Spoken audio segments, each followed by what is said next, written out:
Good morning, folks. I just wanted to let everyone know that we are running a bit behind this morning due to some construction holding up our members on the freeway, but we'll get started as soon as we can.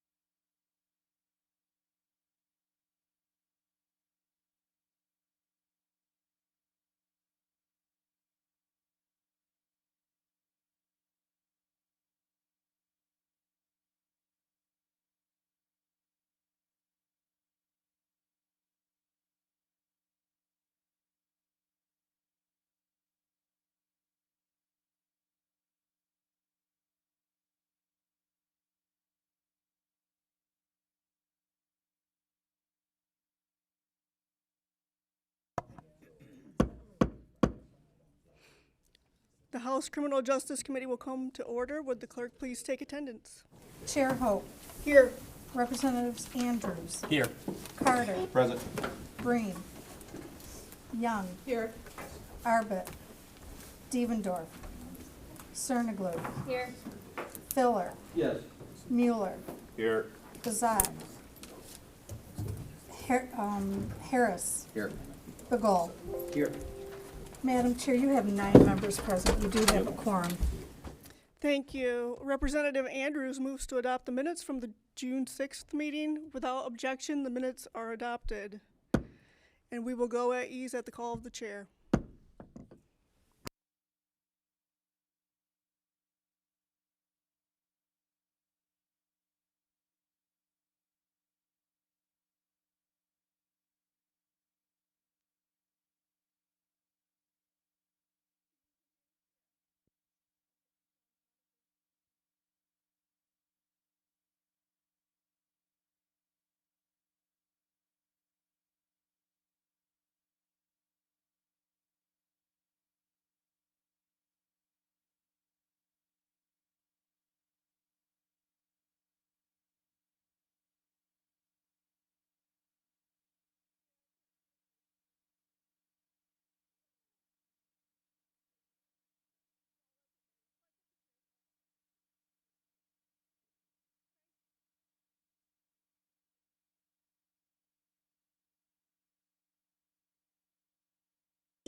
Criminal Justice Committee will return to order, and we will now hear testimony on House Bills 4520 and 4521.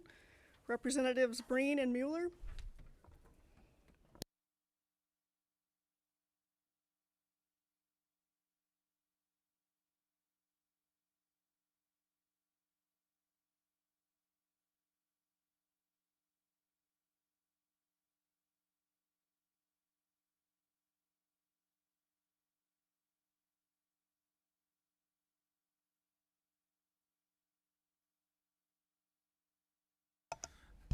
Thank you, Madam Chair and members of the committee. This is a pretty straightforward bill. Last year, we did the same bill, and it passed, I believe, 88 to 16 out of the House, died in lame duck.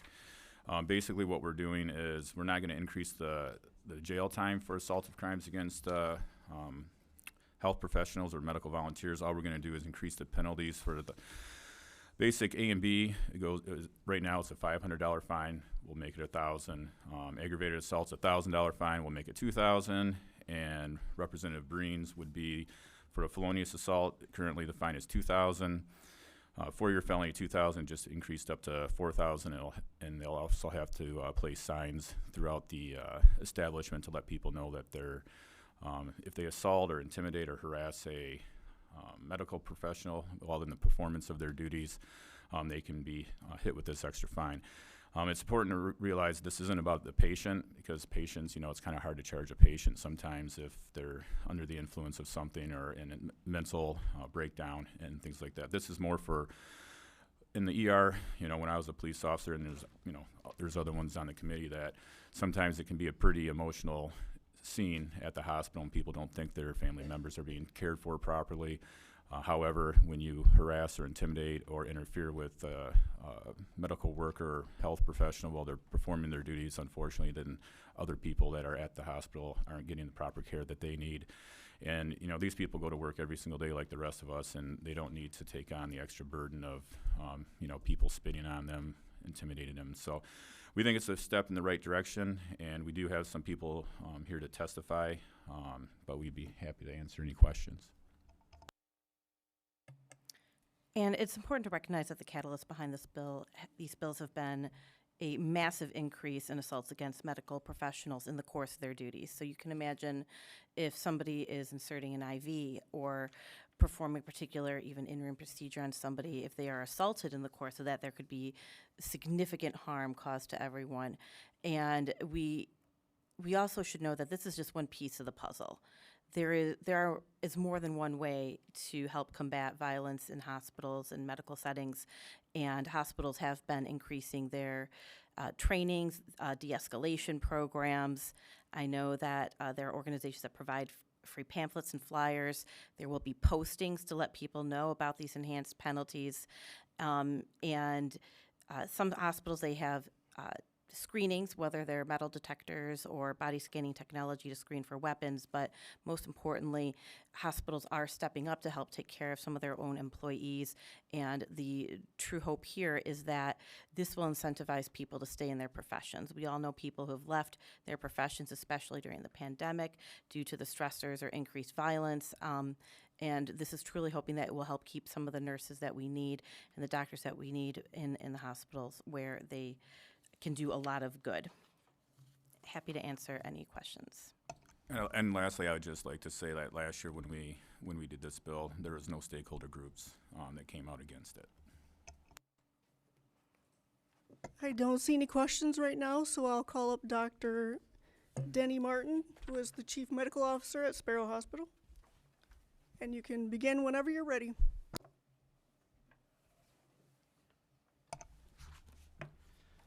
Thank you, Chairwoman Hope and members of this committee. My name is Dr. Denny Martin. I'm the Chief Medical Officer here at Sparrow Lansing. I've been employed at Sparrow for the last 7 years and practicing in the Lansing community for the last 13. And I'm a resident of the 77th House District here in Michigan. Sparrow Hospital has been an anchor in the Lansing community for over 127 years, and we continually rank as one of the busiest Level 1 trauma centers by volume in the state of Michigan. And there are 10 Level 1 trauma centers in the state of Michigan, just for point of reference. We provide the most acute, comprehensive medical services available 24/7, 365. I proudly work with some of the industry's most dedicated and compassionate caregivers, and like my nursing, security, environmental service, housekeeping, and all of my dedicated colleagues at Sparrow, no matter what the profession, I'm really proud of the work we do and the service that we provide to this community. Sadly, though, as the individuals referenced below, violent events towards healthcare workers have continued to increase, except for a period of time during the pandemic when we extensively limited visitation and guests to the hospital. We personally here at Sparrow Hospital have seen an increase in violent events to the tune of a 200% increase over the last 5 years in violent events in the workplace. Sadly, this is approaching our rate of 2 events per day just at Sparrow Hospital alone. We have enacted several programs to help reduce the number of violent events, as mentioned, including implementing workplace safety training programs, behavioral health screening, and introducing a K-9 de-escalation team to de-amplify some of those most significant situations. We do post signs that reference violent events towards healthcare workers is not tolerated, and we do feel we have great support from our local prosecutor when these events do occur. As mentioned previously, Michigan is in an incredibly delicate situation regarding healthcare worker shortages. Most, if not all, medical professions are faced with this challenge, but most, especially nursing, support techs, radiation, and public safety. Our hospitals are regularly challenged by short staffing, and we need to do everything we can to make sure our caregivers have the protection they need. Passing bills like House Bill 4520 and 4521 is a step in the right direction to preserve this. Recruitment and retention of healthcare workers is impacted by violent events and causes caregivers to leave the workforce, and this is the worst possible time for that to happen, especially in the state of Michigan. New graduates who have completed years of education and training are choosing to go into safer work environments, choosing options to pursue nursing and these other careers in an ambulatory or office setting, or even a remote stay-at-home option right out of education, and this is really impacting our ability to care for patients in our hospital. We are certainly sensitive and empathetic when our patients are in a compromised state, medically, physically, mentally, and emotionally. And yes, like all Michigan hospitals, we have experienced significant increases in needs for behavioral health services. Us personally at Sparrow Hospital on any given day, we have roughly 20 patients with behavioral health need only boarded our emergency department waiting for placement. You may ask why violence towards healthcare workers or medical volunteers be treated differently than any other assault. In an environment like we have today where resources are so scarce and time is precious and a continued work shortage is present, we need to do everything that we can to preserve and protect those frontline workers providing the care that we need and expect out of a hospital like Sparrow Hospital and our Level 1 Trauma Center and all of our great hospitals across the state of Michigan. Thank you. Thank you. Are there questions for Dr. Martin? I don't see any questions, Doctor. Thank you for your testimony. All right, thank you.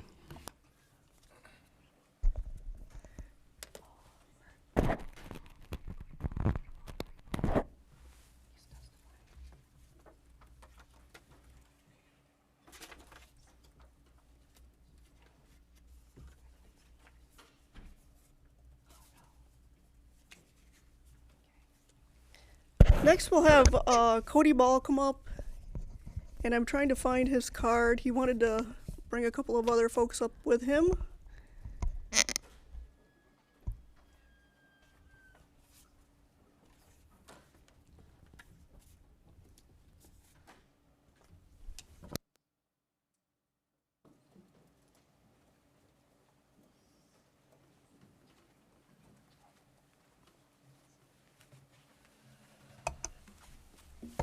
Please introduce yourselves and get started when you're ready. Actually, if it's okay, I'll start.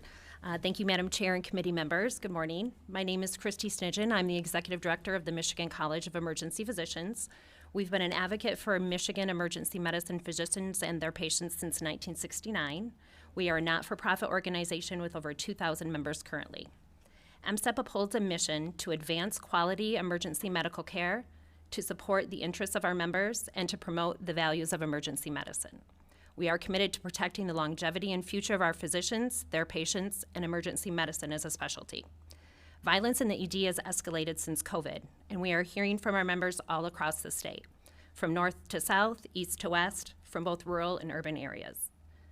This rise in workplace violence is increasing healthcare worker burnout, harming patient care, and impacting the future workforce, as you heard.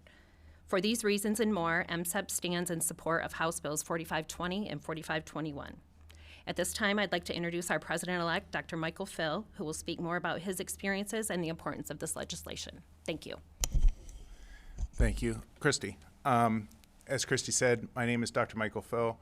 I'm the president-elect of the Michigan College of Emergency Physicians. I work in Jackson, Michigan at Henry Ford Jackson Hospital.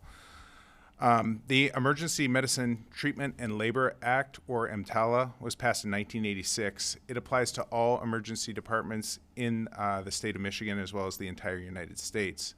What it means is anybody who presents to an emergency department is required to have a medical screening exam. So in other words, anyone who comes in, we can't turn away regardless of their behavior or their family's behavior. During the COVID pandemic, we were all considered healthcare heroes. Unfortunately, that sentiment has worn off. The assaults, and both verbal and physical, are much worse than they were pre-pandemic. The last time I was assaulted, I called the police, and I was told by the police officers, that's just part of your job. This is not acceptable for myself or any other healthcare provider. And this leads to a vicious cycle. When people are assaulted, they don't want to work in that type of environment, as was said before. People are leaving the emergency department, which means that there's less people to care for the patients, which means that patients and family get more upset because of longer wait times, et cetera. And something that also gets lost, I think, in all of this discussion is violence is risky not only to just the healthcare workers, but to other patients. There was a time where I was in a situation where a family member became violent and another patient actually had to help restrain this person until security was able to arrive and take care of the situation. So obviously a danger to that individual. The added penalties we're asking for in this bill are similar to what EMS, police, utility workers already receive in Michigan state law. Thank you for your time, and I'd like to introduce Cody Bull. Good morning. My name is Cody Ball. I'm a board-certified emergency nurse and nurse educator working out of Warren. I'm here today representing the Michigan Emergency Nurses Association, which represents over 1,100 emergency nurses throughout the state. The following quotes I have obtained from my colleagues, and these stories show just a glimpse into the violence that we receive. Nurse number 1 shares, I was working with a young patient attempting to start her IV. The father was upset with staff as the ER was backed up due to a high influx of patients. When I came into the room to start the patient's IV, the father confronted me yelling and stated, "If you miss my daughter's IV, I will shoot you in the face." Nurse number 2 shares, I walked into my patient's room and the visitor was upset about the care they were receiving. The visitor grabbed me by my neck and shoved me up against the wall. I had to attempt to pry each individual finger off of my neck and attempt to get away. I was in fear for my life and still have nightmares about it today. Nurse number 3, and this is myself. I was caring for a patient when I went into her room to send a urine sample. The patient's significant other was upset about the long wait to get her to x-ray. He told me to get the F out of the room, picked up the urine cup that was full, and threw it at me, covering me in urine. In all of these instances, charges were not brought upon these patients, despite the nurse making a police report and contacting their local prosecuting attorney's office. Next up speaking will be Kim Chapman Hitchcock. Good morning, esteemed chair and representatives. Thank you for having us here today. My name is Kim, and I've been an ER trauma nurse for over 17 years. I love what I do, and I can't imagine doing anything else. But safety in nursing has changed dramatically over the last 17 years. In a survey done by the American College of Emergency Physicians, ER doctors reported the number of violent incidents in emergency rooms has increased from 69% nationwide in 2018 to 85% in 2022. What are we seeing? Nurses and doctors being repeatedly verbally abused, hit, bitten, slapped, choked, punched, and like me, bones being broken. But for others, it becomes even worse. Nurse J, a charge nurse on duty at my hospital, had a critical patient that came into our trauma room she was acting as a liaison between the patient's family and our staff. trying to keep the family updated on their patient's family's condition. At one point, one of the family members stated, quote, "If something happens to her, I will effing kill you." Understanding this to be a very emotional situation, Nurse J let the comment slide. Unfortunately, this family member passed away, and that same family member kept repeating over and over, "I told you to keep her alive or you will pay." Security and police were called to help to get things under control, and eventually all the family members left. Suddenly, an hour later, that same family member came back to the hospital looking for Nurse J. That nurse had to be escorted out of the hospital under guard while police had to be called to get this family member out of the hospital. Reports were never filed on this patient. Nothing was done to him. This nurse was terrified for months afterwards to come back to work. Because of incidents like this, our hospital, which is in a middle-class community, we now have metal detectors at our ER entrance, where our security officers are confiscating an average of 150 to 200 weapons a week from patients and visitors. 150 to 200 weapons, and that's just at our ER entrance. We have no idea what's coming through the front door. That doesn't include the people who are using their hands, feet, and mouths as weapons against us on a daily basis. That is why House Bill 4520 and 4521 are important steps in the direction of letting people know that the state of Michigan is stepping up to the plate and affirming that violent behavior in a hospital setting will not be tolerated, and that Michigan's legislators are standing with us to protect healthcare workers in the workplace. Thank you. Questions for these folks? Thank you for sharing your stories, and I'm sorry that all of you have had to experience assault while trying to do your job. Thank you.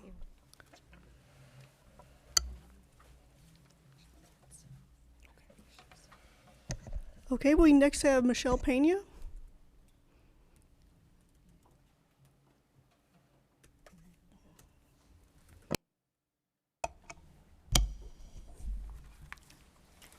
Good morning, Chair Hope and members of the House Committee on Criminal Justice. I'm Michelle Pena, Chief Nursing Officer for Trinity Health Grand Rapids. Thank you for the opportunity to share on my thoughts on Trinity Health Grand Rapids and a member of Trinity Health Michigan regarding the House Bills 4520 and 4521, which is the legislation providing the enhanced penalties for individuals who commit violence against healthcare professionals and medical volunteers. As we've been hearing, workplace violence is dangerous, but it is very, very underreported. According to the U.S. Bureau of Labor Statistics, healthcare and social service workers are 5 times more likely to suffer a workplace injury than workers overall. And in 2019, an ANA study survey, 1 in 4 nurses report being physically assaulted.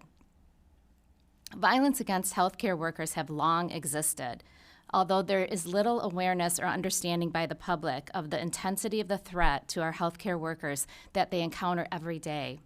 We saw a significant increase in both the frequency and the severity of violent incidents during the COVID pandemic, and it continues today. At Trinity Health Grand Rapids, we track the number of incidents, severity of injuries, days lost work across both our inpatient and outpatient environments. We have had colleagues off work for injuries such as concussions, internal bleeding of a pregnant woman, a fractured jaw, dislocated shoulders, severe anxiety from assaults are some examples. And unfortunately, as recently as just last Friday, I was informed that one of our colleagues suffered 3 fractured facial bones and is under the care of a plastic surgeon. While we are conceptually supportive of this legislation and greatly appreciate the sponsor's willingness to look at the issue, we also believe that the enhanced penalty should apply to those patients who have adequate cognitive function with decisional-making capacity who commit acts of violence against our healthcare workers and medical volunteers. While no act of violence against our staff is acceptable, we recognize that many of our patients involved in these incidents don't have cognitive capacity to understand. However, according to our own internal data, 25% of the patients involved in these incidents do have cognitive function and decisional-making capacity who are committing these violent acts willfully. We have engaged in a variety of strategies at Trinity Health Grand Rapids and tactics to address the issue of violence against our staff over several years. This includes evidence-based de-escalation training, crisis prevention, and safety strategies that are done annually. We have partnered for 3 years with the Grand Rapids Police Department to have an officer present in our emergency room during our night shift. Another strategy is we created a special response team that is comprised of a security officer, a social worker, and a psychiatric RN that responds to high-risk and escalated situations to support and further expertise in de-escalation. We have official branded signs on entryways, waiting rooms, elevators, and exam rooms that explain our zero-tolerance approach to violence and support from administration of colleagues to pursue legal action against those that assault them. We have added a canine unit to our security team with 4 canines and officers, and despite these efforts, these violent incidents continue to increase. Violence against healthcare workers is contributing to unprecedented workforce challenges that we are experiencing across our health system. Healthcare staffing, as you've heard, is at a breaking point with violence against colleagues as a contributing factor. Consistent with this research in this area and what all the other health systems that you heard from today are facing, both physical and verbal aggression are impacting the well-being of our colleagues, as evidenced by an all-time high rate of burnout. We are obligated to take care of our patients. There is no ability to turn them away because they are violent, and most patients are not violent, but the ones who are risk the quality and safety of all other patients and our colleagues. Thank you for allowing me to share my thoughts. And Thank you. I don't see any questions. Thank you. And then lastly, we have Renee Gagliard on Zoom. If you could please limit your testimony to about 3 minutes, that would be really helpful. Thank you. Sure. Thank you very much. Good morning, Chair Hope and members of the committee, and thank you for allowing me to be with you this morning to support House Bills 4520 and 4521. My name is Dr. Renee Gagliard. I'm the Executive Director of Nursing at Trinity Health Oakland in Pontiac, Michigan. And I'd also at this moment like to thank my colleagues who spoke so eloquently during the morning. I'm here today on behalf of the Michigan Organization of Nurse Leadership, an advocacy and leadership group representing future and current nurse leaders in the state of Michigan. Our organization is focused on creating a positive work environment for Michigan nurses through innovation, education, professionalism, development, and advocacy. Michigan Organization of Nurse Leadership has long been a supporter of these bills in front of you today. Violence in our hospitals, as you have heard, continues to be a growing issue that acutely impacts our nursing workforce. In most recent MD-HHS survey results suggest that 35% of Michigan nurses reported experiencing violence in the workplace within a 12-month period. That is an unacceptable rate of violence for any profession, and we must do more to help alleviate this and protect our healthcare workers. I want to underscore that these violent events negatively impact the care of patients, as many have noted. I also would like to note that these do happen outside of the emergency room as well. I myself spent many years in labor and delivery and have had many extenuating circumstances, including having weapons utilized within my care setting in labor and delivery. Excuse me. As a nurse leader, I feel responsible for the nurses I manage and try to take care of on each and every shift. We only ask that these amazing, brave people we work with every day are afforded the same protections as other first responders, such as those mentioned, including police officers, firefighters, paramedics, conservation officers, and more. With me today, I have Dawn Hansen. She is one of our HARP trainers at this hospital and serves in a leadership role as well. And she'd like to share a brief story with you. Yes, thank you. I'd like to try to bring home what actually goes on from day to day. I am a clinical house supervisor here at St. Joe's, and I quickly go to all of the incidences that occur and quickly assess the situation, work on de-escalation, and how I'm going to support staff through the events that have happened. I worked this last weekend, and over the course of a weekend, I had a physician hit in the back of the head. I had a nurse who was punched in the face. I had a family member whose significant other came in and pushed them down in the area in which she worked. Another incident that I had recently that I recorded was a unit called me with a volatile patient that was needed to be restrained. But the problem is it's not those things that we can manage. It is the sudden outbursts, the verbal aggression, the physical threats, the continuous retorts, the swearing, the threatening. Sometimes it's not just the necessary, the physical acts that happen, but it is continually the psychological effects of it as well that wear on the nursing and healthcare profession. I wanted to share that the colleagues that I work with really want to see more strict penalties on individuals who do know better and do assault healthcare workers.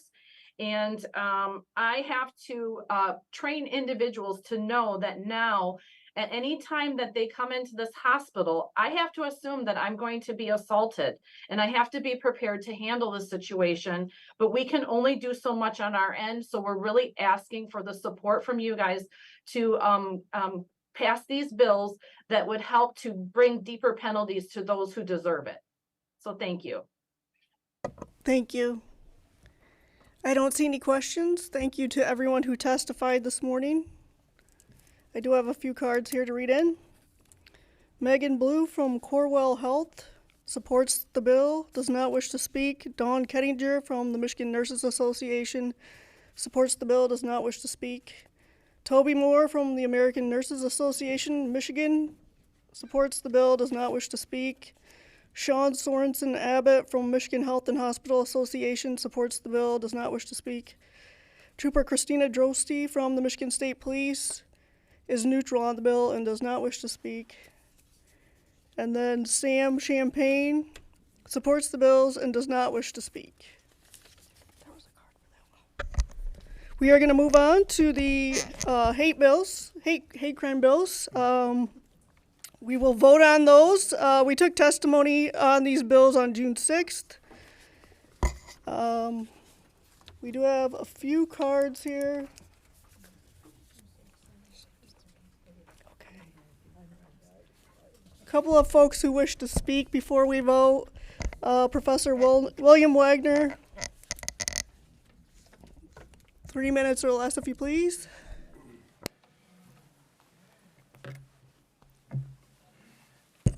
Thank you, Chair, representatives. We filed written testimony. I request to be made part of the record as well. And I've seen the substitute online. I haven't seen it back there. But you made good progress, but it's still going to be challenged as unconstitutional. I've got a couple suggestions how you might fix that. Your definition of intimidate needs to say something more like what they're intimidating to, some kind of violent activity or something. Your constitutional standard of a legitimate government interest is the incorrect constitutional standard, and when you're regulating when you're regulating speech by viewpoint and content, it needs to be a compelling government interest. So I would suggest that you make that change. The way this is still drafted, it's drafted in a way that makes a person guess whether or not they're, whether you're coming from the left or the right on these issues, it makes a person guess whether or not their conduct is criminal or not, which leaves in the hand of either a conservative or a left-leaning prosecutor too much arbitrary discretion on how to charge a case. And so what inevitably happens, a person gets picked as opposed to conduct being prosecuted. So due process requires that you give notice ahead of time, not leave it up to guessing games. So you could tighten it up with those few changes, and I would recommend that you do so. We're talking millions of dollars for the state in attorney fees that they'll have to pay when this is challenged, and inevitably will be by one side or the other. And I believe because it's a constitutional challenge that attorney fees will be awarded to the side that challenges it. So I hope you fix it. I appreciate what you're doing, because every person is, in our view, made in the image of God, and therefore is worthy of being treated with dignity and respect. And so hope you put these things in, and I think it'll be a much better bill if you do. Thank you for your time. Thank you. Next, opposing the bills and wishing to speak, John Clore from Michigan Initiatives. You have 3 minutes, sir. Hello, my name is John Clore from Michigan Initiatives. Thank you for allowing me to speak. I have the same concerns that the gentleman before me spoke of. The terms intimidates and harasses is left open to interpretation. It's too broad. And then the actual definition of harass that you have, you're using the word harass to define itself 3 times. I don't know if that is accurate the way it stands as a definition. Intimidate or harass, anybody can say they feel intimidated. Does that warrant a felony charge? I feel intimidated right now by looking at you guys, looking down on me, judging me. Is that sufficient to charge you with a felony? So that's where I stand on that. Any questions? Representative Arbit. Well, I am not intimidated by you, sir. But I appreciate your engagement on these bills. Just so you know, that language was tightened up in our substitute and is not present. So thank you. Okay. Well, that wasn't provided for us, so I appreciate that. Thank you. Thank you. Representative Filler. Yeah, thank you, and thank you to the bill sponsors and the individuals who reached out. I did have major concerns with the legislation when it was first drafted, believing it was basically unconstitutional on its face and did not give clear indication on to what was prohibited behavior. I do believe the substitute fixes many of those concerns and uses a reasonable person standard, which is pretty standard in the legal field. And I do thank the stakeholders and the sponsor for weighing in, and I will support the legislation. Okay, I will take a motion to adopt the H2 substitute for HB 4474. Representative Arbit moves. Madam Clerk, please call the vote. To adopt the H2 sub to House Bill 4474, Chair Hope. Yes. Representatives Andrews. Yes. Carter. Yes. Breen. Aye. Young. Yes. Arbit. Yes. Devendorf. Yes. Cerniglu. Yes. Filler. Yes. Mueller. Yes. Bazat. Harris. Yes. Begall. Yes. Madam Chair, you have 12 yeas, 0 nays, and 0 pass. The substitute is adopted. Thank you. Representative Arbit moves to report HB 4474 with recommendation as substitute H2. Madam Clerk, would you please call the vote? Chair Hope. Yes. Representatives Andrews. Yes. Carter. Yes. Breen. Aye. Young. Yes. Arbit. Yes. Devendorf. Yes. Cerniglu. Yes.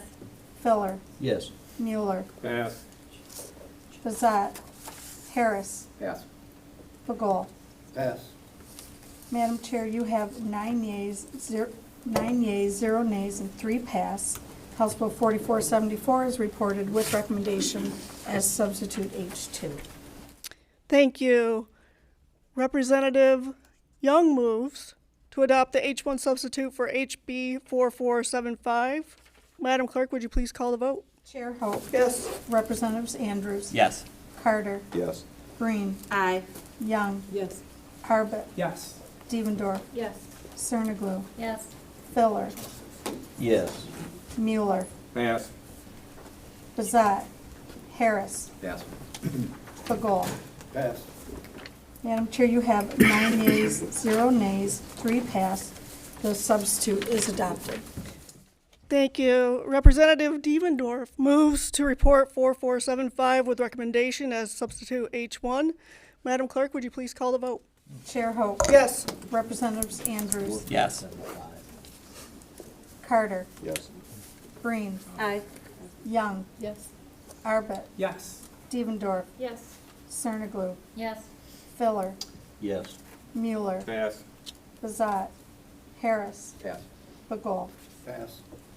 Madam Chair, you have 9 yeas, 0 nays, 3 pass. House Bill 4475 is reported with recommendation as substitute H1.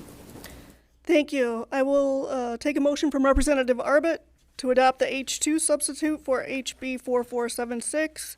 Madam Clerk, would you please call the roll? Chair Hope. Excuse me. Chair Hope. Yes. Representatives Andrews. Yes. Carter. Yes. Green. Aye. Young. Yes. Arbit. Yes.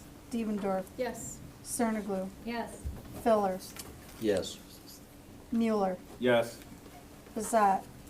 Harris. Pass. Bagol. Yes. Madam Chair, you have 11 yeas, 0 nays, 1 pass. The substitute to House Bill 4476 is adopted.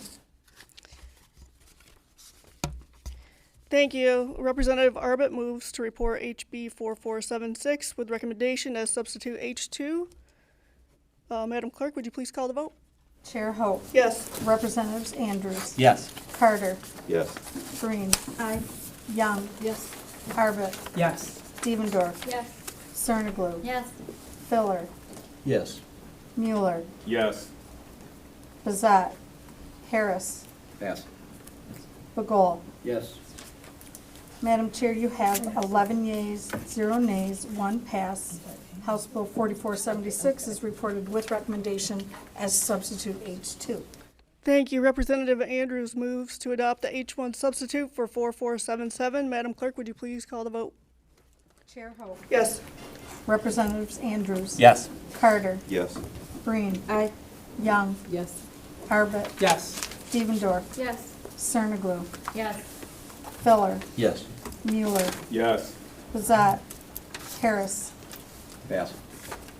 Bagol. Yes. Madam Chair, you have 11 yeas, 0 nays, 1 pass. The substitute is adopted. Thank you. And Representative Carter moves to report HB 4477 with recommendation as substitute H1. Madam Clerk, would you please call the vote? Chair Hope. Yes. Representatives Andrews. Yes. Carter. Yes. Green. Aye. Young. Yes. Arbit. Yes. Devendorf. Yes. Cerniglu. Yes. Filler. Yes. Mueller. Yes. Bazat. Harris. Pass. Bagol. Yes. Madam Chair, you have 11 yeas, 0 nays, 1 pass. House Bill 4477 is reported with recommendation as substitute H1. Thank you. We will now turn to the sexual assault prevention and accountability package. Senators Chang and Schink. And Mr. Lowry, if you'd like to join as well, for the sake of time. Go ahead and introduce yourselves and start whenever you're ready. Good morning. Thank you so much, Madam Chair and members of the committee.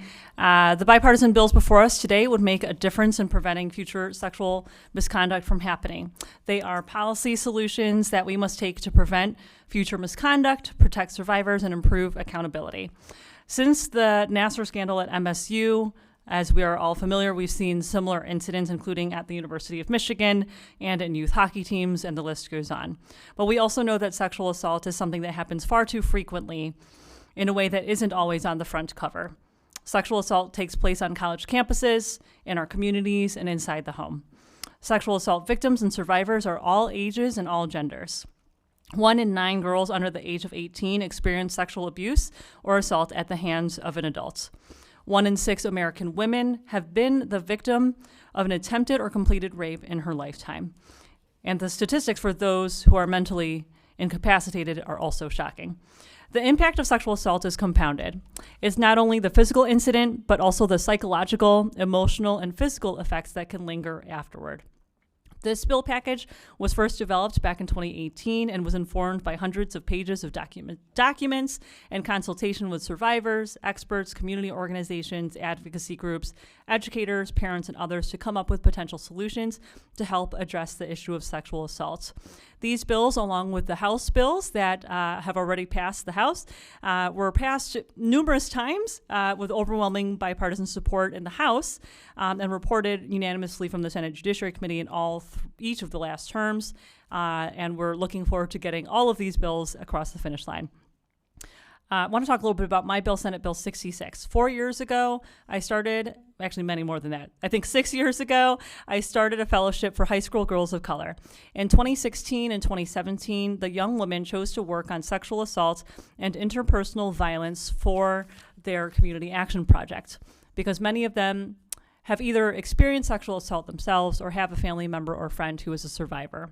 While I knew that sexual assault was prevalent, the fact that these young people all recognized that this was something that needed change was an important wake-up call to me as their friend and as a lawmaker that I need to be doing as much as I can to address this issue. The fellows decided they wanted to conduct a survey of their peers about sexual assault, and a large majority of their fellow students, 68%, said that they knew someone who was a victim of sexual assault, and most of them, 73%, said they had never received any education about these issues. They then put together an incredible presentation that they gave at several high schools to educate their peers, and I worked closely with a couple of the young women to develop this legislation. My bill would take important steps to ensure that young people, students, receive educational materials about sexual assault and harassment and inform young people about available resources in their community. And this is critical for many reasons. One, so that young people who experience sexual assault are able to recognize what happened to them and become aware of who they can go to for help. In addition, we know that when someone discloses their sexual assault to someone, how that first person responds can make all the difference in whether that victim or survivor will go on to seek help or choose to report to law enforcement. We need to make sure that young people learn about sexual assault so that if their friend discloses to them, they have some level of understanding and some information about that they can provide about resources. So this bill would require the Department of Education to work with the Domestic and Sexual Violence Prevention and Treatment Board, as well as the Coalition to End Domestic and Sexual Violence, to develop age-appropriate informational material regarding sexual assault and harassment. These grades would be made available to all school districts, ISDs, and public school academies that served grades 6 to 12. This material must include information about how to identify what sexual assault is, or what sexual harassment is, an explanation that sexual assault is not the victim's fault, and the resources for those who have experienced sexual assault or harassment. Second, the bill requires school districts, ISDs, and public school academies to disseminate this informational material to each pupil in grades 6 to 12, and it must be included on the school webpage if they have one, as well as the school handbook. This bill also encourages schools to provide educators and school employees with training every 5 years about how to respond to pupils who have experienced sexual assault or harassment. This is important because we recognize that we need to ensure school employees are responding in an appropriate manner and know how they can help a victim or survivor after they experience assault or harassment. So Senate Bills 67 and 68, sponsored by Senator Lowers and Senator Geis, these bills would create criminal penalties for sexual contact or sexual penetration under the pretext of medical treatment. We've seen too many instances of where the person has misrepresented that the sexual contact is necessary or would be beneficial to the patient's health when that was not the case. And in these bills, the criminal penalty would be up to 20 years in prison for contact and up to 25 for penetration. Thank you, and I will hand it over to Senator Schenk. Good morning, committee members. For far too long, survivors have gone without the necessary support to begin their healing journey or to hold the perpetrators who sexually assaulted them accountable. As Senator Chang has mentioned, this legislative package is the next step toward ensuring that all survivors, past, present, and future, are heard, valued, supported, and uplifted in the pursuit of justice. Senate Bill 73 would protect from disclosure under the Freedom of Information Act information that would reveal the identity of a sexual misconduct survivor proceeding anonymously in a civil action. With this legislation, we are just beginning our work to identify policy solutions to protect sexual assault survivors, and this is an important piece of it. I'm available to answer any questions before I turn it over. Thank you for your time and consideration. I appreciate it. Go ahead, Mr. Lowry. Good morning, Chair, Vice Chairs, and committee members. As stated, my name is Heath Lowry. I'm from the Michigan Coalition to End Domestic and Sexual Violence, where I serve as a staff attorney in our survivor law clinic, providing legal representation to survivors of domestic, sexual, and human trafficking, domestic and sexual violence and human trafficking across the state in multiple systems. We've been proud to work alongside the many sponsors of these bills since 2018, and we're asking you to support those bills 66, 67, 68, and 73 this morning. You've already heard a wonderful synopsis of these bills, so I won't rehash that, but I do want to relay the importance of each one of these bills. Senate Bill 66 provides wonderful educational materials to children who are in desperate need of those materials because as someone who has represented students in multiple ways, I've seen the impacts of assault and the lack of information has had on survivors.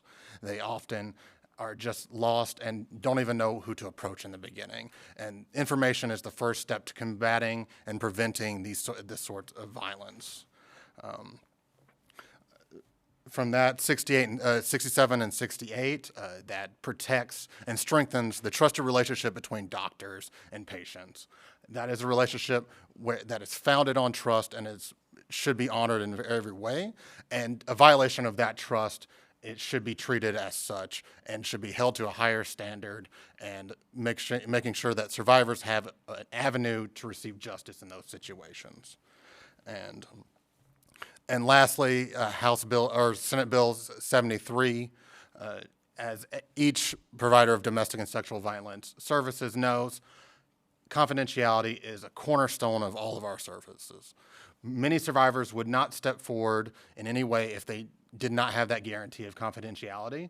And this exemption from FOIA for survivors proceeding anonymously in a civil suit is just a natural step from that confidentiality. It would completely undermine the process if a survivor were going forward in a proceeding anonymously, but then a FOIA request made them become public anyways. That just completely undermines the process, and we see that as a way to really harm the trust that survivors have in systems and reducing their interactions with those. And as I said, thank you for your time here, and for the interest of time, I will just say we're proud to have worked with the sponsors, and we hope that we have your support as well. Thank you.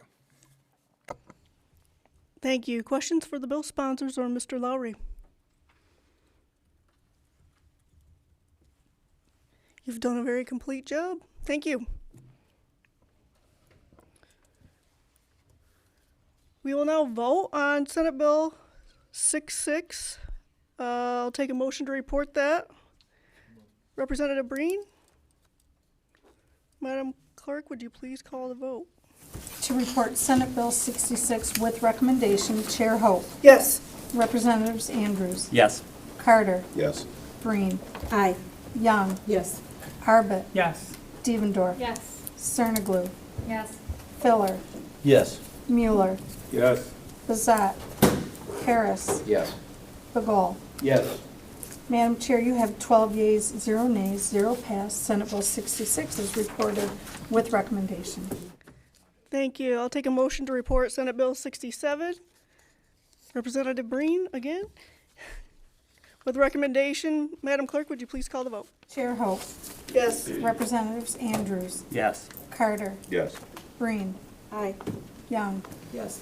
Arbit. Yes. Devendorf. Yes. Cerniglu. Yes. Filler. Yes. Mueller. Yes. Bazat. Harris. Yes. Bagul. Yes. Madam Chair, you have 12 yeas, 0 nays, and 0 pass. Senate Bill 67 is reported with recommendation. Thank you. Representative Devendorf moves to report Senate Bill 68 with recommendation. Madam Clerk, would you please take the vote? Chair Hope. Yes. Representatives Andrews. Yes. Carter. Yes. Breen. Aye. Young. Yes. Arbit. Yes. Devendorf. Yes. Cerniglu. Yes. Filler. Yes. Mueller. Yes. Bazat. Harris. Yes. Bagul. Yes. Madam Chair, you have 12 yeas, 0 nays, and 0 pass. Senate Bill 68 is reported with recommendation. Thank you. And then Representative Young moves to report Senate Bill 73 with recommendation. Madam Clerk, would you please take the vote? Chair Hope. Yes. Representatives Andrews. Yes. Carter. Yes. Green. Aye. Young. Yes. Arbit. Yes. Stevendorf. Yes. Cernigli. Yes. Filler. Yes. Mueller. Yes. Kazat. Harris. Yes. Bagul. Yes. Madam Chair, you have 12 yeas, 0 nays, and 0 pass. Senate Bill 73 is reported with recommendation. Thank you, Madam Clerk. I did neglect to read in some cards here, but cards on all issues will be part of our record. And Representative Filler moves to excuse absent members. There being no objection, the motion prevails by unanimous consent. And there being no further business before the committee will stand adjourned. Thanks, Chair.